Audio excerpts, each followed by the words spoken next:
नमस्कार, स्वागत है आप सभी का डीडी न्यूज के इस खास बुलेटिन एक्सप्रेस 100 में, जहां आपके लिए लेकर आते हैं राजनीति, मनोरंजन, देश दुनिया, खेल और व्यापार जगत की सभी बड़ी खबरों को एक्सप्रेस यानी फटाफट अंदाज में। आपके साथ मैं हूं मुकुल शर्मा और आइए अब खबरें देखते हैं तेज रफ्तार से।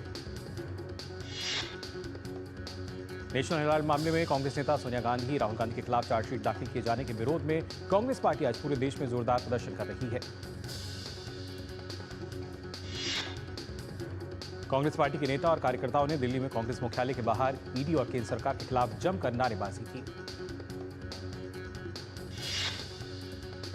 दिल्ली के अकबर रोड स्थित कांग्रेस कार्यालय के बाहर भारी सुरक्षा बल तैनात किया गया है। देश भर में ईडी के खिलाफ कांग्रेस आज बड़ा प्रदर्शन कर रही है। केंद्र और केंद्रीय एजेंसियों के खिलाफ कांग्रेस के विरोध प्रदर्शन में कांग्रेस नेता सुप्रिया सुलेह ने कहा, हमारे लोग आक्रोशित हैं। चार्जशीट में मनी लॉन्ड्रिंग के आरोप लगाए गए हैं, जबकि एक पैसे का लेन देन नहीं हुआ है। भाजपा ने आज फिर कांग्रेस पर हमला बोला। हेराल्ड केस में ईडी की पहली चार्जशीट पर कांग्रेस के प्रदर्शन के ऐलान पर भाजपा के वरिष्ठ नेता रविशंकर प्रसाद ने कहा कि कांग्रेस को धरना देने का पूरा अधिकार है, लेकिन जमीन लूटने का नहीं। भाजपा ने कहा, ममता बनर्जी वोट बैंक के लिए और कितना गिरेंगी। रविशंकर प्रसाद ने कहा, ममता सरकार पूरी तरह से असंवेदनशील हो गई है। पश्चिम बंगाल में हिंदुओं की हत्या और उनके पलायन पर भाजपा नेता रविशंकर प्रसाद ने मुख्यमंत्री को आड़े हाथों लिया। उन्होंने कहा कि बंगाल में जो हुआ उसकी वे भर्त्सना करते हैं। साथ ही ममता बनर्जी से सवाल किया कि वे हिंदुओं पर हुए अत्याचार पर खामोश क्यों हैं। भारतीय जनता पार्टी ने कांग्रेस की टिप्पणी पर निशाना साधते हुए इसे आधारहीन करार दिया है और इसे भारत के इतिहास में विचित्र मामला बताया। भाजपा प्रवक्ता सुधांशु त्रिवेदी ने कहा कि कांग्रेस को इस मुद्दे पर राजनीति करने का कोई अधिकार नहीं है, क्योंकि यह मामला उसके शासन के दौरान दर्ज हुआ था। रॉबर्ट वाड्रा से ईडी की पूछताछ जारी है। वो करीब 11 बजे ईडी के दफ्तर पहुंचे। कल भी ईडी ने हरियाणा के जमीन सौदे के संबंध में मनी लॉन्ड्रिंग केस में उनसे पूछताछ की थी। ईडी की पूछताछ पर कारोबारी रॉबर्ट वाड्रा ने कहा, वे कभी देश छोड़कर नहीं जाएंगे और सभी सवालों के जवाब देंगे। पश्चिम बंगाल की मुख्यमंत्री ममता बनर्जी आज राज्य के इमामों, मुअज्जिन और मुस्लिम समाज के प्रतिनिधियों के साथ बैठक कर रही हैं। ममता बनर्जी की पार्टी तृणमूल कांग्रेस ने संसद में भी वक्फ बिल पर कड़ा ऐतराज जताया था। ममता बनर्जी ने मुस्लिम समुदाय से अपील की है कि वे राज्य सरकार पर भरोसा रखें। गौरतलब है कि पश्चिम बंगाल में वक्फ कानून के विरोध में हिंसक घटनाएं हो रही हैं और बड़ी संख्या में हिंदुओं को पलायन करने पर मजबूर होना पड़ा है। बीजेपी समेत विपक्षी दलों ने ममता सरकार पर तुष्टीकरण का आरोप लगाया और ममता बनर्जी से इस्तीफे की मांग की। भाजपा आज पश्चिम बंगाल में शहीदी दिवस मनाएगी। पश्चिम बंगाल के मुर्शिदाबाद जिले में वक्फ कानून के खिलाफ हिंसक विरोध प्रदर्शन के दौरान 3 लोगों की हत्या कर दी गई थी। बीजेपी ने इस मुर्शिदाबाद हिंसा को लेकर ममता बनर्जी सरकार को घेरते हुए आरोप लगाया कि मुर्शिदाबाद के हालात भयावह बने हुए हैं और कई हिंदू परिवारों को वहां घर छोड़कर भागना पड़ा है। राष्ट्रीय मानवाधिकार आयोग एनएचआरसी की एक टीम पश्चिम बंगाल के मुर्शिदाबाद जिले में हुई हिंसा की जांच के लिए इलाके का दौरा करेगी। टीम 3 सप्ताह के भीतर आयोग को अपनी रिपोर्ट सौंपेगी। आयोग ने एक बयान जारी कर बताया कि मुर्शिदाबाद में हुई हिंसा के दौरान उन्हें मानवाधिकारों के उल्लंघन की कई शिकायतें प्राप्त हुई। आयोग ने इसके लिए एक टीम का गठन किया है। वक्फ संशोधन अधिनियम को लेकर दायर याचिकाओं पर सुप्रीम कोर्ट आज सुनवाई करेगा। कोर्ट में कांग्रेस, आरजेडी, टीएमसी जैसे राजनीतिक दलों के नेताओं के अलावा all India Muslim personal law board समेत कई संगठनों और लोगों ने याचिकाएं दाखिल की हैं। मामले में अब तक 70 से ज्यादा याचिकाएं दाखिल हो चुकी हैं। हालांकि कोर्ट ने आज 10 याचिकाओं को सुनवाई के लिए लिस्ट किया है। उत्तर प्रदेश के संभल हिंसा मामले में आरोपी सपा सांसद जियाउर रहमान बट आज न्यायिक आयोग के समक्ष पेश हुए। इस मामले में न्यायिक आयोग जियाउर रहमान बट का बयान भी दर्ज करेगा। बट पर संभल में शाही जामा मस्जिद सर्वे के दौरान हिंसा भड़काने का आरोप है। उन्होंने कहा कि मस्जिद के बाहर भीड़ को इकट्ठा किया, भीड़ को उकसाया, जिसके बाद इतने बड़े स्तर पर हिंसा हुई। राजधानी दिल्ली में कई स्कूलों द्वारा फीस वृद्धि के खिलाफ अभिभावकों ने आज शिक्षा निदेशालय कार्यालय के सामने विरोध प्रदर्शन किया। आरएसएस प्रमुख मोहन भागवत ने आज कानपुर में कोयला नगर के दुर्गा पार्क स्थित आरएसएस की कानपुर शाखा का निरीक्षण किया। उत्तराखंड के मुख्य सचिव आनंद वर्धन ने 30 अप्रैल से शुरू होने जा रही चारधाम यात्रा में आने वाले श्रद्धालुओं की संख्या में लगातार हो रही वृद्धि को देखते हुए सभी गणमान्य व्यक्तियों, राज्य स्तरीय अधिकारियों और न्यायपालिका के सदस्यों से 2 से 31 मई तक यात्रा न करने का अनुरोध किया है। प्रवर्तन निदेशालय आज हैदराबाद के सिकंदराबाद, जुबली हिल्स और मोमिनपल्ली इलाकों में छापेमारी कर रहा है। ये छापेमारी मनी लॉन्ड्रिंग मामले में सोराना ग्रुप और साई सूर्या डेवलपर्स के खिलाफ की जा रही है। जम्मू कश्मीर के पुंछ में आतंकवादियों को पकड़ने के लिए रोमियो फोर्स और एसओजी पुलिस का संयुक्त अभियान पुंछ के असाना जंगल के दूसरे दिन में भी जारी रहा। छत्तीसगढ़ में नक्सलियों के खिलाफ अभियान में सुरक्षा बलों की सफलता का सिलसिला लगातार जारी है। कोनागांव नारायणपुर सीमा पर हुई मुठभेड़ में 2 कट्टर नक्सली मारे गए। मारे गए दोनों नक्सलियों के शव बरामद कर लिए गए हैं। इनके पास से AK-47 बरामद की गई है। फिलहाल इलाके की सुरक्षा बलों की तलाशी अभियान अभी जारी है। पाकिस्तान की ओर से भारत के वक्फ संशोधन अधिनियम पर की गई आलोचना पर भारत ने कड़ा एतराज जताया है। विदेश मंत्रालय के प्रवक्ता रणधीर जायसवाल ने लिखा है कि वक्फ कानून भारत की संसद द्वारा पारित करके बना है। पाकिस्तान की टिप्पणी को उन्होंने भारत के आंतरिक मामलों में हस्तक्षेप बताया और कहा कि पाकिस्तान को अपने गिरेबान में झांकने की जरूरत है। रणधीर जायसवाल ने लिखा कि पाकिस्तान की ये टिप्पणी निहित स्वार्थों से प्रेरित और पूरी तरह निराधार है। उत्तर प्रदेश सरकार ने बड़े स्तर पर वरिष्ठ अधिकारियों का तबादला किया है। इनमें 11 IPS अफसर और 16 IAS अफसरों के नाम शामिल हैं। मंगलवार को आए निर्देश के बाद अयोध्या और अमेठी समेत 6 जिलों के DM बदल गए और 16 IPS अधिकारियों का भी स्थानांतरण किया गया है। 76वें राजस्थान पुलिस स्थापना दिवस समारोह के मौके पर जयपुर स्थित राजस्थान पुलिस अकादमी में आज विशेष कार्यक्रम का आयोजन किया गया। इस समारोह में मुख्यमंत्री भजनलाल शर्मा मुख्य अतिथि के रूप में पहुंचे। भारतीय सेना की फील्ड अस्पताल टीम देर रात भारत लौट आई है। म्यांमार भूकंप पीड़ितों को मेडिकल सहायता देने के लिए भेजी गई भारतीय सेना की टीम मंगलवार हिंडन एयरफोर्स बेस पर वापस लौटी। ऑपरेशन ब्रह्मा के तहत भारतीय टीम म्यांमार के मांडले में तैनात थी। टीम में surgeon, trauma care expert, lab technicians, x ray unit और लाइफ सेविंग सर्जरी के लिए सभी जरूरी लोग शामिल थे। पैराफील्ड अस्पताल के commanding officer lieutenant colonel Jagdeep Gill ने कहा कि उन्होंने म्यांमार के लोगों और वहां की सरकार से बहुत अच्छा समर्थन मिला। उन्होंने कहा ये एक तरह से बहुत मुश्किल काम नहीं था क्योंकि हमें ऐसा करने के लिए प्रशिक्षित किया गया है। विश्व ऑडियो विजुअल मनोरंजन शिखर सम्मेलन दुनिया में धूम मचाने के लिए तैयार है। 1 से 4 मई तक मुंबई में आयोजित होने वाले इस शिखर सम्मेलन को लेकर मनोरंजन जगत में उत्साह और जोश का माहौल है। देश के नामचीन और इनोवेटिव गेम डेवलपर्स भी नए गेम के साथ मंच पर अपनी प्रतिभा और जलवा बिखेरने के लिए बेकरार हैं। रोड टू गेम जैम के शीर्ष 10 गेम के नामों की घोषणा शिखर सम्मेलन के आगाज से पहले ही खूब सुर्खियां बटोर रही है। केंद्रीय कृषि मंत्री शिवराज सिंह चौहान 17 अप्रैल को ब्राजील के ब्रासिलिया में आयोजित होने वाली ब्रिक्स कृषि मंत्रियों की 15वीं बैठक में हिस्सा लेंगे। बैठक में ब्राजील, रूस, चीन, दक्षिण अफ्रीका समेत अन्य देश शामिल होंगे। कृषि मंत्री यात्रा के दौरान ब्राजील के कृषि एवं पशुधन मंत्री कार्लोस हेनरिक पिकाटा फेवेरो और कृषि विकास एवं पारिवारिक खेती मंत्री लुइस पाउलो टेक्सेरा के साथ बैठकें करेंगे।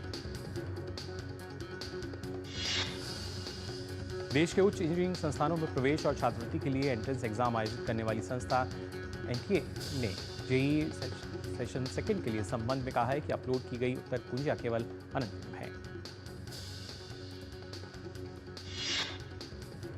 NTA उम्मीदवारों को सलाह देना और सूचित करना चाहता है कि उन्हें अनावश्यक संदेह और चिंता पैदा करने वाली रिपोर्ट से गुमराह नहीं होना चाहिए। NTA ने हमेशा पारदर्शी परीक्षा प्रक्रिया का पालन किया है। कपड़ा मंत्री गिरिराज सिंह आज ग्रेटर नोएडा में 59वें IHGF दिल्ली फेयर स्प्रिंग 2025 का उद्घाटन करेंगे। विदेश राज्य मंत्री पवित्रा मार्गरीटा इस अवसर पर विशिष्ट अतिथि होंगे। केंद्रीय वाणिज्य मंत्री पीयूष गोयल और श्रम मंत्री मनसुख मांडविया आज नई दिल्ली के ITC मौर्या में आयोजित IMEC कॉन्क्लेव 2025 को संबोधित करेंगे। कॉमेडियन कुणाल कामरा की टिप्पणी को लेकर दर्ज FIR को रद्द करने की याचिका पर आज बॉम्बे हाईकोर्ट में सुनवाई होगी। ये मामला महाराष्ट्र के मुख्यमंत्री एकनाथ शिंदे पर की गई कथित टिप्पणी से जुड़ा हुआ है। भारतीय मौसम विभाग ने पूरे देश में मानसून के दौरान सामान्य से अधिक बारिश होने का अनुमान जताया है। मौसम विभाग के अनुसार देश के सभी राज्यों में अच्छी बारिश होगी।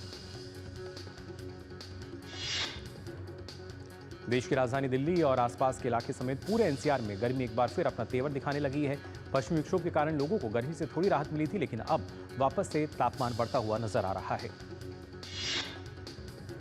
राजस्थान में अगले 2 दिनों तक उष्ण लहर चलने की चेतावनी जारी की गई है। इसके अलावा गुजरात में भी गुरुवार तक गर्म हवा चलने की संभावना है। जम्मू कश्मीर, पंजाब और उत्तर पूर्वी राज्यों के लिए बारिश का येलो अलर्ट जारी किया गया है। वहीं असम के लिए बारिश का ऑरेंज अलर्ट जारी हुआ है। और फिलहाल एक्सप्रेस 100 में हम यहां रुक रहे हैं एक छोटे से ब्रेक के लिए, जल्द लौटते हैं। जब धरती चीर कर निकलता है लोहे का पत्थर और मिलता है मोंगिया के जोश से, फिर तपता है, पिघलता है और बनता है फौलाद। अब होता है सरिया सारी खूबियों के साथ। मोंगिया स्टील, मजबूत देश का मजबूत सरिया। जो लक्ष्य चुना था समझ आने लगा है। जीएलए यूनिवर्सिटी, उच्च लक्ष्य की निश्चित प्राप्ति। झूठ से भी खतरनाक होता है अधूरा सच, और वैसे ही खतरनाक होती है अधूरी खबर, क्योंकि हर खबर के साथ जुड़ा होता है उसका इतिहास, वर्तमान और भविष्य। देखिए हर बड़ी खबर जिसमें होगा तथ्य, तर्क और सबूत।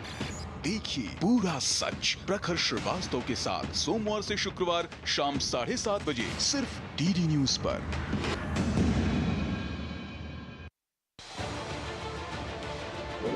उत्तर से दक्षिण तक, पूर्व से पश्चिम तक, देश हो या दुनिया की खबर है तो पड़ताल जरूरी है। देखिए हमारे साथ मेरे पीछे भारत की सबसे एजेंडा भारत का रहा है और किस तरह से एक नई इस वक्त डीडी न्यूज पर। ब्रेक के बाद आप सभी का एक बार फिर स्वागत। आप देख रहे हैं एक्सप्रेस 100। आइए एक बार फिर से खबरें देखते हैं तेज रफ्तार से। सप्ताह के तीसरे कारोबारी दिन आज गिरावट के साथ खुले भारतीय शेयर बाजार। कल कारोबार के आखिर में हरे निशान के साथ बंद हुए थे सेंसेक्स और निफ्टी।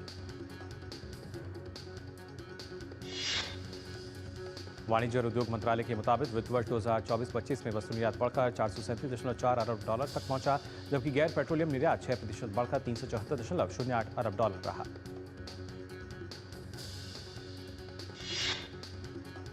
मार्च में वस्तुओं का निर्यात मामूली रूप से 0.7% बढ़कर 41.97 अरब डॉलर हुआ। वहीं ये आंकड़े ऐसे समय में सामने आए हैं जब वैश्विक बाजारों में अमेरिकी टैरिफ में बढ़ोतरी के कारण अफरा तफरी मची हुई है।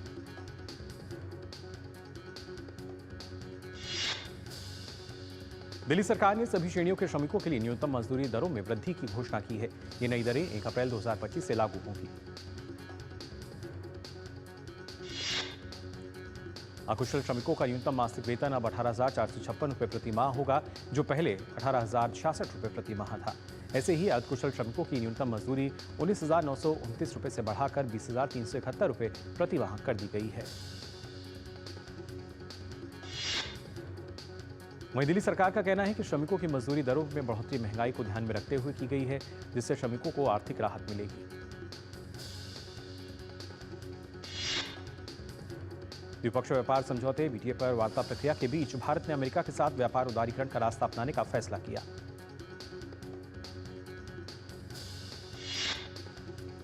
वाणिज्य सचिव सुनील भटवाल ने कहा कि अगले महीने दोनों देशों के बीच व्यापार समझौते पर सीधी बातचीत शुरू होने की उम्मीद है। इस समझौते के अंतिम रूप लेने से दोनों देशों के बीच कारोबार के बड़े अवसर उत्पन्न होंगे।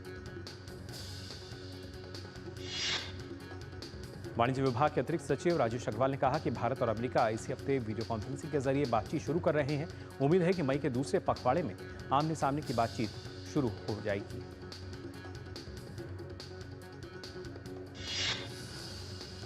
केंद्र सरकार ने 1 अप्रैल से शुरू हुए विपणन सीजन में 14 अप्रैल तक 60 लाख टन गेहूं खरीद लिया है। अधिकांश खरीद उत्तर प्रदेश और मध्य प्रदेश से हुई है।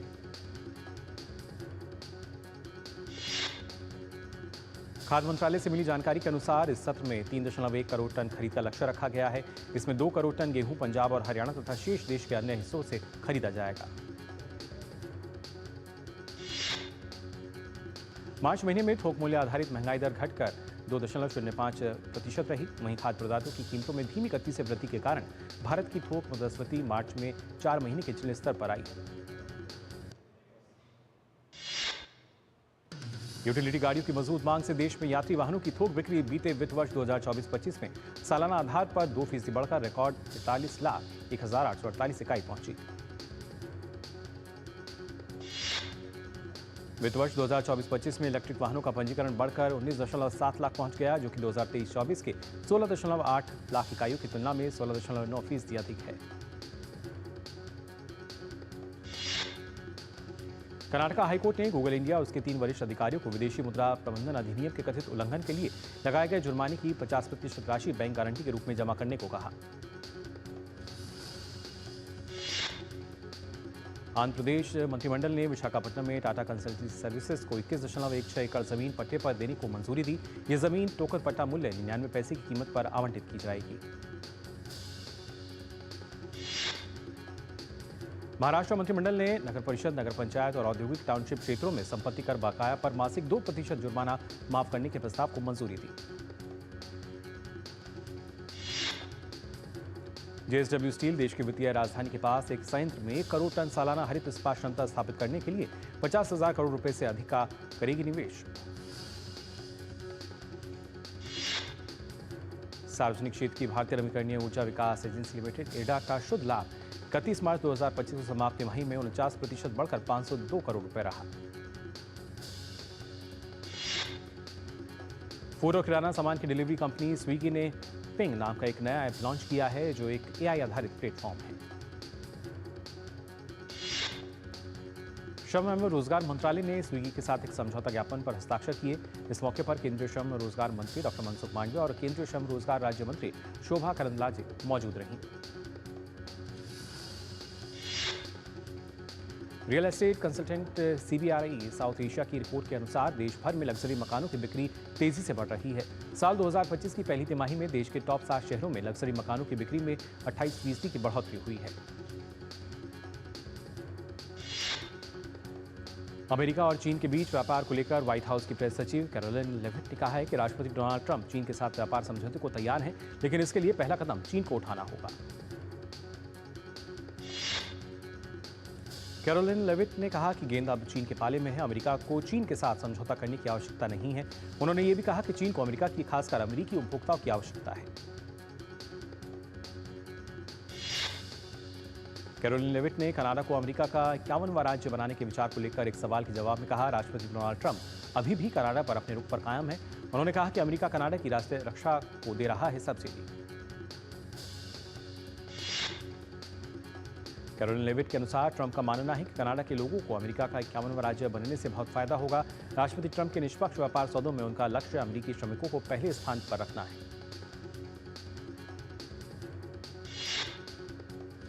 राष्ट्रपति डोनाल्ड ट्रंप ने शनिवार को अमेरिका और ईरानी अधिकारियों के बीच होने वाली दूसरी बैठक से पहले ईरान के परमाणु कार्यक्रम पर चर्चा करने के लिए अपने शीर्ष राष्ट्रीय सुरक्षा सहयोगियों के साथ बैठक की। अमेरिका के राष्ट्रपति डोनाल्ड ट्रंप ने ओमान के सुल्तान हैथम बिन तारिक अल सईद से ईरान के परमाणु कार्यक्रम को लेकर शनिवार को होने वाली वार्ता पर चर्चा की। व्हाइट हाउस की प्रेस सचिव ने कहा है कि अमेरिका ईरान पर अधिकतम दबाव की नीति पर कायम है, लेकिन राष्ट्रपति ट्रंप वार्ता और संवाद के पक्षधर हैं। नेपाल के वीरगंज में बीते शनिवार को हनुमान जन्मोत्सव के दौरान हुई हिंसा के बाद लगाया गया कर्फ्यू अभी भी रात के वक्त जारी है।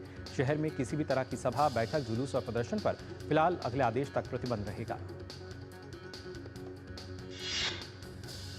हनुमान जन्मोत्सव के दिन शोभा यात्रा के दौरान कुछ असामाजिक तत्वों ने तनाव फैलाया और हिंसा भड़क उठी। इस हिंसा में कई पुलिसकर्मी और उपद्रवी घायल हुए थे। घटना के बाद इलाके में कर्फ्यू लगा दिया गया था। इंडियन प्रीमियर लीग 2025 में आज का मैच दिल्ली कैपिटल्स और राजस्थान रॉयल्स के बीच होगा। ये मैच दिल्ली के अरुण जेटली स्टेडियम में खेला जाएगा। आईपीएल के 31वें मैच में पंजाब किंग्स की टीम ने कोलकाता नाइट राइडर्स को 16 रनों से हराया। पंजाब के 111 रनों के स्कोर के जवाब में कोलकाता की टीम 15.1 ओवर में 95 रनों पर ढेर हो गई। ISSF विश्व कप में भारत ने स्वर्ण, रजत और कांस्य पदकों के साथ ही धमाकेदार शुरुआत की। सुरुचि सिंह ने मनु भाकर को पछाड़कर 10 मीटर एयर पिस्टल में गोल्ड जीता। वहीं सौरभ चौधरी ने कांस्य पदक के साथ वापसी की। चेन्नई में इंडियन ओपन एथलेटिक्स मीट 2025 के भाला फेंक मुकाबले में यशवीर सिंह ने 77.49 मीटर थ्रो के साथ खिताब जीता।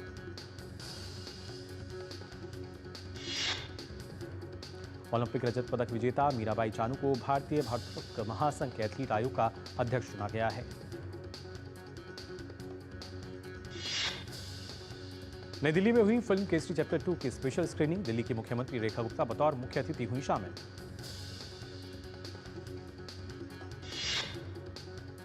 फिल्म केसरी चैप्टर 2 को लेकर मुख्यमंत्री रेखा गुप्ता ने कहा, ये एक अद्भुत फिल्म है। उन्होंने कहा कि हमें अपने देश के लिए मरने का मौका कभी नहीं मिलेगा, लेकिन हम अपने देश के लिए जी जरूर सकते हैं। दिल्ली की मुख्यमंत्री रेखा गुप्ता ने पारिवारिक मनोरंजक फिल्म टॉमची का पोस्टर किया जारी। फिल्म 23 मई को सिनेमाघरों में होगी रिलीज। फिल्म निर्देशक AR दास और शिव कार्तिकेयन ने अपनी नई फिल्म दिल मद्रासी का किया ऐलान। फिल्म इसी साल 5 सितंबर को होगी रिलीज। संगीतकार इलैयाराजा ने तमिल फिल्म गुड बैड अगली के निर्माताओं को कानूनी नोटिस जारी कर उन पर बिना अनुमति के उनके गानों का उपयोग करने का आरोप लगाया। तमिल फिल्म निर्माता और अभिनेता SS टेनियल ने किडनी की बीमारी के कारण 57 वर्ष की आयु में दुनिया को अलविदा कहा। पैन इंडिया फिल्म 45 का टीजर हुआ जारी। फिल्म 15 अगस्त को कन्नड़, हिंदी, तमिल, तेलुगु और मलयालम भाषा में होगी रिलीज। यूट्यूबर रणवीर अहलावालिया और समय रैना आपत्तिजनक टिप्पणी मामले में महाराष्ट्र साइबर पुलिस के सामने हुए पेश। दोनों पूछताछ के सिलसिले में पहुंचे थे। सिद्धार्थ मल्होत्रा ने प्रोड्यूसर महावीर जैन के साथ एक नई कॉमेडी फिल्म के लिए मिलाया हाथ। फिल्म की शूटिंग इसी साल सितंबर में होगी शुरू। विनोद कापड़ी की फिल्म पायर इमेजिन इंडिया अंतर्राष्ट्रीय फिल्म महोत्सव में 6 कैटेगरी में हुई नामांकित। फिल्म उत्तराखंड में पलायन पर है आधारित। धनुष की फिल्म कुबेर के गाने का पहला लुक हुआ जारी। देवी श्री प्रसाद द्वारा रचित ये गाना 20 अप्रैल को होगा रिलीज। फिल्म आशिकी से मशहूर हुई अभिनेत्री अनु अग्रवाल ने कहा कि कार्तिक आर्यन और श्रीलीला को आशिकी 3 के लिए चुने जाने के लिए होना चाहिए आभारी। हॉलीवुड अभिनेता Johnny Depp film grey drinker के साथ 6 साल बाद इंडस्ट्री में फिर कर रहे हैं वापसी। वहीं फिल्म का निर्देशन मार्क वेब ने किया है। अमेरिकी पॉप स्टार कैटी पेरी बनी अंतरिक्ष यात्रा करने वाली पहली सिंगर। कैटी के साथ 5 अन्य महिलाएं भी जेफ बेजोस के ब्लू ऑरिजिन रॉकेट के जरिए अंतरिक्ष यात्रा पर गईं थीं। तो फिलहाल के लिए एक्सप्रेस न्यूज में बस इतना ही। दीजिए अनुमति। नमस्कार।